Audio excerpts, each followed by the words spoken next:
Assalamu alaikum. This is my 7th and 8th online lecture,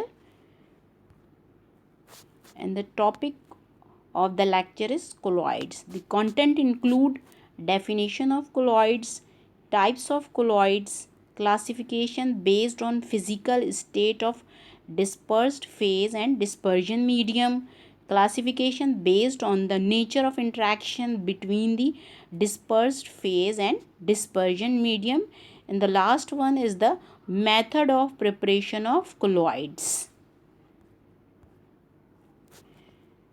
The definition of colloids: a colloid is a heterogeneous mixture in which one substance of microscopically dispersed insoluble particles is suspended throughout another substance.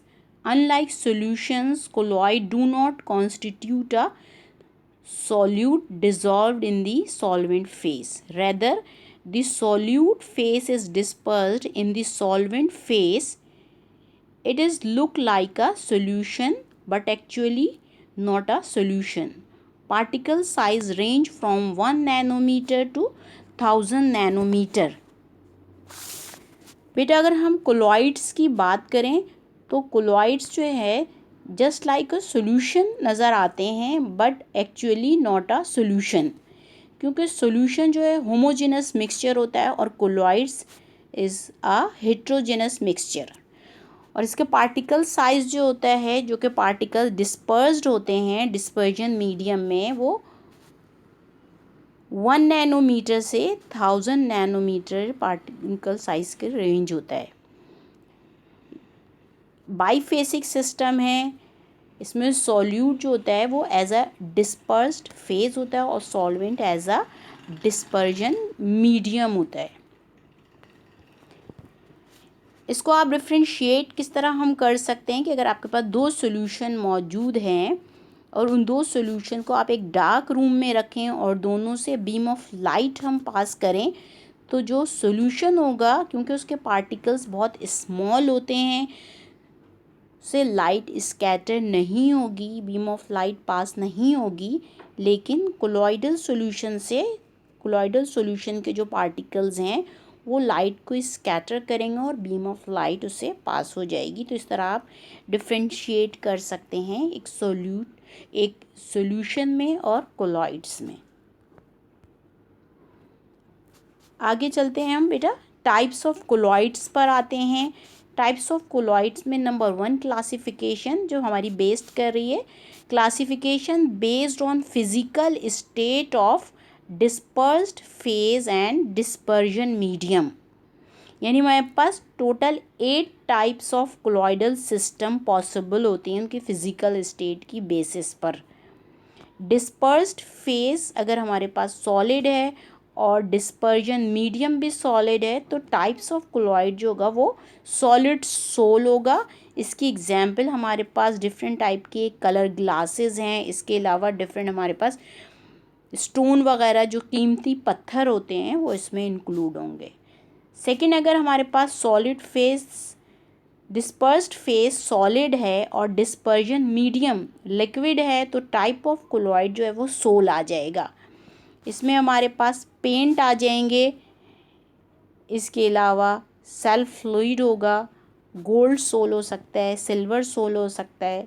Next हमारे पास dispersed phase जो है वो solid है और dispersion medium gas है, तो type of colloid जो है हमारे पास वो एरोसोल होगा। इसकी एग्जांपल हमारे पास स्मोक है, डस्ट है। नेक्स्ट हम चलते हैं डिस्पर्स्ड फेज अगर हमारे पास लिक्विड है और डिस्पर्जन मीडियम सॉलिड है, तो टाइप ऑफ कोलॉइड जो है वो जेल होगा। इसके एग्जांपल हमारे पास चीज़ है, बटर है, जेलीज़ हैं। जब चीज़ बटर को या जेली को आप प्रेस करते हैं तो वो उसके अंदर से जो पानी निकल रहा होता है वो उसका डिस्पर्स्ड फेज होता है। इसी तरह नेक्स्ट आगे हम चलते हैं, डिस्पर्स्ड फेज जो है वो हमारे पास लिक्विड है और डिस्पर्जन मीडियम भी अगर लिक्विड है, तो टाइप ऑफ कोलॉइड जो है वह हमारे पास इमल्जन होगा। एग्जाम्पल हमारे पास आ जाएगी मिल्क है जो डेली आप यूज़ करते हैं डेली लाइफ में। इसके अलावा हेयर क्रीम है। नेक्स्ट डिस्पर्स्ड फेस, अगर हमारे पास लिक्विड है और डिस्पर्जन मीडियम गैस है तो इसकी एग्जाम्पल जो टाइप ऑफ कोलॉइड जो इसमें आएगा वो एरोसोल होगा। और एग्जाम्पल में जो है हमारे पास फॉग है, मिस्ट है, क्लाउड है, इंसेक्टिसाइडल स्प्रे वगैरह आ जाएंगे। डिस्पर्स्ड फेस अगर गैस है और डिस्पर्जन मीडियम सॉलिड है तो टाइप ऑफ कोलॉइड जो आपके पास आएंगे वो सॉलिड सोल हो जाएंगे। इसमें हमारे पास डिफरेंट टाइप के स्टोन आ जाएंगे, फोम आ जाएगा, रबर आ जाएगा, सॉलिड फोम वगैरह आ जाएंगे। नेक्स्ट अगर डिस्पर्स्ड फेस हमारे पास गैस है और डिस्पर्जन मीडियम हमारे पास लिक्विड है तो इसमें हमारे पास व्हिप्ड क्रीम आ जाएगी, डिफरेंट टाइप्स के सोप आ जाएंगे, फोम आ जाएंगे। आगे चलते हैं बेटा हम। Classification based on the nature of interaction between the dispersed phase and the dispersion medium. Colloids can be classified as hydrophilic colloids और लायोफिलिक कोलॉइड्स इसे हम कहते हैं बेटा। और दूसरी जो हमारे पास की क्लासिफिकेशन है इसे हम कहते हैं हाइड्रोफोबिक और लायोफोबिक कोलॉइड्स। हाइड्रोफिलिक और लायोफिलिक कोलॉइड्स इसे हम नेचुरल कोलॉइड्स भी कह सकते हैं। इसमें the dispersed phase particles have great affinity for the dispersion medium. These sols are reversible. Example include gum, gelatin, starch, protein etcetera. For example बेटा अगर आप जो है फ्लोर थोड़ा सा लेके उसे पानी में डाल के अच्छी तरीके से मिक्स करें और मिक्स करने के बाद जो आपको कोलॉइड मिलेगा वो हाइड्रोफिलिक या लायोफिलिक कोलॉइड्स हम उसे कहते हैं, या इसे हम रिवर्सिबल कोलॉइड्स भी या रिवर्सिबल सोल कहते हैं। क्योंकि बेटा क्यों हम इसे रिवर्सिबल सोल हम इसे इसलिए कह रहे हैं या नेचुरल, क्योंकि जब आटे में आप पानी डाल के उसे अच्छी तरीके से मिक्स करते हैं जो एक पेस्ट बन जाता है वो सोल होता है। और अगर आप उसे धूप में रख देंगे तो क्या होगा, उसका जो पानी जिसमें आपने वो सोल बनाया था वो इवेपोरेट हो जाएगा और एक सॉलिड मैटर जो फ्लोर का आपके पास रह जाएगा। और अगर आप उसमें हम पानी डालें और उसे अच्छी तरीके से मिक्स करें तो वो दोबारा सोल बन जाएगा। इसीलिए हम इसे रिवर्सिबल सोल या नेचुरल सोल भी कहते हैं। सेकंड जो हमारे पास आ रहा है उसे हम कहते हैं हाइड्रोफोबिक और लायोफोबिक कोलॉइड्स या आर्टिफिशियल सोल भी हम इसे कहते हैं। The dispersed phase particles have no affinity for the dispersion medium. इसमें जो हमारे पास डिस्पर्स्ड फेज होता है उसके जो पार्टिकल्स होते हैं वो कोई एफिनिटी नहीं रखते या वो इजीली डिस्पर्स नहीं होंगे डिस्पर्जन मीडियम में, और इसे हम इरिवर्सिबल सोल भी कहते हैं। इसकी एग्जाम्पल हमारे पास आ जाती है गोल्ड सोल, सिल्वर सोल। इसे हम इरिवर्सिबल इसलिए कहते हैं कि अगर एक दफ़ा गोल्ड सोल या सिल्वर सोल ब्रेक हो जाता है तो उसे आप बनाना बहुत मुश्किल होता है, हम उसे दोबारा नहीं बना सकते। नेक्स्ट हमारे पास टॉपिक है method of preparation of colloids. हमारे पास 2 टाइप्स के अभी मैंने बताया कोलॉइड्स होते हैं, lyophilic colloids and lyophobic colloids. Lyophilic colloids जो होते हैं वो ईजीली बन जाते हैं, सिंपल, जैसे मैंने फ्लोर और वाटर की एग्जांपल आपको दी थी। अगर आटे में आप पानी मिलाएं उसे और मिक्स करें, अच्छी तरीके से मिक्स करें, शेक करें तो वो ईजीली आपके पास सोल बन जाएगा या लायोफिलिक कोलॉइड्स बन जाएगा। लेकिन अगर हम लायोफोबिक की कोलॉइड्स की बात करते हैं तो उसके लिए हमारे पास डिफरेंट मेथड्स होते हैं क्योंकि इनको बनाना मुश्किल होता है। इसमें हमारे पास 2 टाइप्स के मेथड आते हैं, dispersion method and condensation method. Dispersion method में हमारे पास डिसइंटीग्रेशन मेथड है एंड कंडेंसेशन मेथड में हमारे पास केमिकल मेथड है। डिस्पर्जन मेथड में डिसइंटीग्रेशन मेथड को मज़ीद हमने डिवाइड किया है। डिसइंटीग्रेशन मेथड में हमारे पास इलेक्ट्रो डिसइंटीग्रेशन मेथड या हम इसे ब्रिडिक्स आर्क मेथड भी कहते हैं, और दूसरा मेथड जो है वो है पेप्टाइजेशन कहलाता है। कंडेंसेशन मेथड में हमारे पास केमिकल मेथड्स आ जाते हैं। केमिकल मेथड्स को मज़ीद सब डिवाइड किया है हमने डबल डिकम्पोजिशन मेथड में रिडक्शन, ऑक्सीडेशन एंड हाइड्रोलिसिस।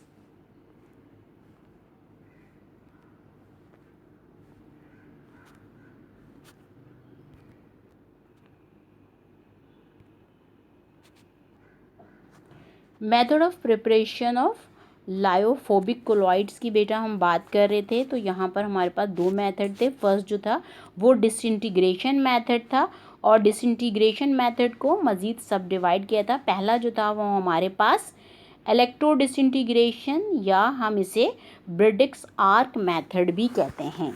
इसमें बेटा आपको एपरेटस नज़र आ रहा है पिक्चर में। The apparatus consist of metal electrodes, ये मेटल के इलेक्ट्रोड्स आपको नज़र आ रहे हैं, dipped in cold water bath.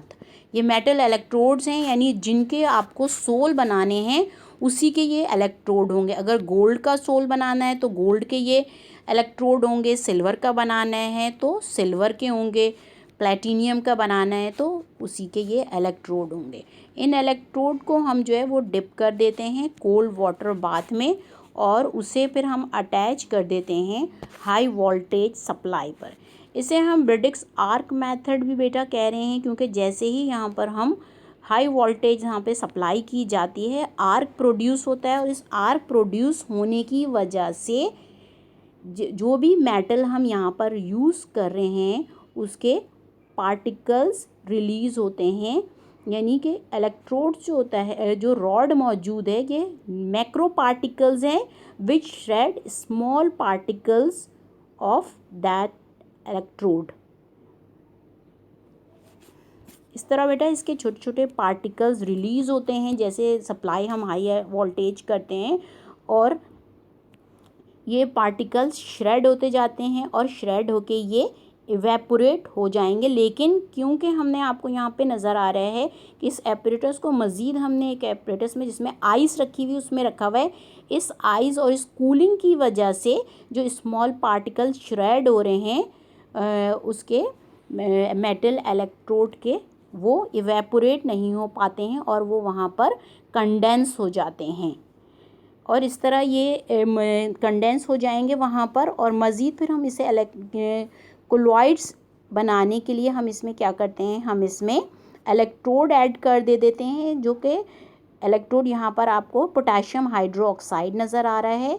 ये इलेक्ट्रोलाइट जब आप इसमें ऐड करेंगे तो ये इलेक्ट्रोलाइट क्या करेगा, स्टेबलाइज कर देगा कोलॉइड को।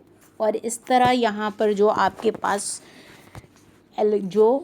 पास मेटल के जो इलेक्ट्रोड हैं जिसके पार्टिकल्स जो हो रहे हैं श्रेड हो रहे हैं स्मॉल साइजेस में, वो पोटेशियम हाइड्रोक्साइड की मौजूदगी में कोलॉइड्स बना लेते हैं। सेकंड मेथड पर अगर हम आ रहे हैं बेटा, हमारे पास सेकंड मेथड जो है वो पेप्टाइजेशन मेथड है।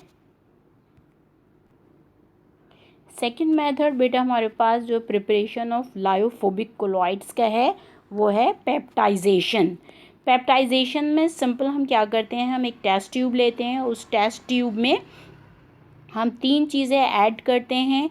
एक तो आप वाटर ऐड करेंगे, इसके अलावा जिसका कोलॉइड्स बनाना है, जैसे फेरिक, यहाँ पर फेरिक हाइड्रोक्साइड है, उसका हमें कोलॉइड बनाना है, इसका हम फ्रेशली प्रिपेयर्ड फेरिक हाइड्रोक्साइड हम ऐड करेंगे। और इसके अलावा हम ऐसा इलेक्ट्रोलाइट ऐड करेंगे जो कि कॉमन हो इसमें। फॉर एग्जांपल जैसे आप पिक्चर में आप देखें, हमने यहाँ पर फेरिक क्लोराइड ऐड किया है, फेरिक हाइड्रोक्साइड। फेरिक क्लोराइड में फेरिक जो है वो कॉमन है, और इसे हम शेक करेंगे, और इस तरह ये शेक करने से जो हमारे पास है कोलॉइडल सोल मिल जाएगा। यहाँ पर आप देख रहे हैं कि ये पॉजिटिव आयन है इनके ऊपर, क्योंकि फेरिक के ऊपर पॉजिटिव और फेरिक हाइड्रोक्साइड को ये इसके ऊपर आके एड्जॉर्ब हो जाएंगे, और इस तरह इसका ये कोलॉइडल सोल बन जाएगा। थैंक यू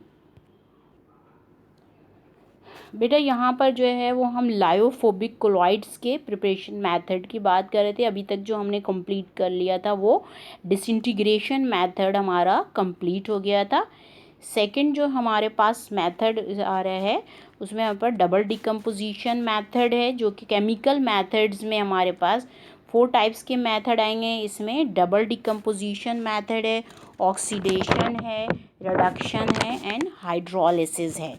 नंबर 1 पे हम चलते हैं, हमारे पास है double decomposition method. Double decomposition method में आप देख रहे हैं यहाँ पे जो एग्जांपल हमने दी हुई है, तो 2 कंपाउंड है A B and C D.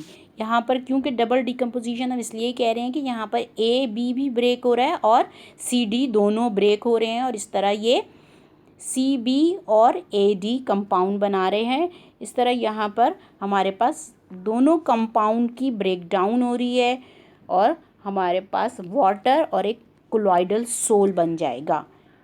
Next method पर हम आते हैं, जो हमारे पास नेक्स्ट मेथड में हमारे पास केमिकल मेथड में आएंगे, ऑक्सीडेशन आ जाएगा, रिडक्शन आ जाएगा एंड हाइड्रोलिसिस आ जाएगा।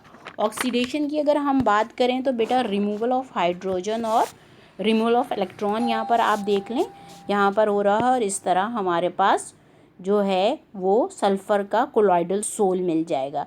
फिर यहाँ पर रिडक्शन की हम बात कर रहे हैं, रिडक्शन में भी हमारे पास जो है वो एडिशन ऑफ इलेक्ट्रॉन हो रहा है और रिड्यूस ऑक्सीडेशन स्टेट जो हो रही है वो रिड्यूस हो रही है, और ऑरम AuCl3 से सिंपल ऑरम का गोल्ड सोल बन जाएगा। लास्ट मेथड जो है प्रिपरेशन का है वो है हमारे पास हाइड्रोलिसिस है। In the presence of water ferric chloride जो है वो ब्रेक होगा, फेरिक हाइड्रोक्साइड का सोल बन जाएगा। यहाँ पे बेटा हमने तमाम कोलॉइड्स की डेफिनेशन है, उसकी क्लासिफिकेशन है और उसके मेथड ऑफ प्रिपरेशन को हमने कंप्लीट कर लिया है। Thank you.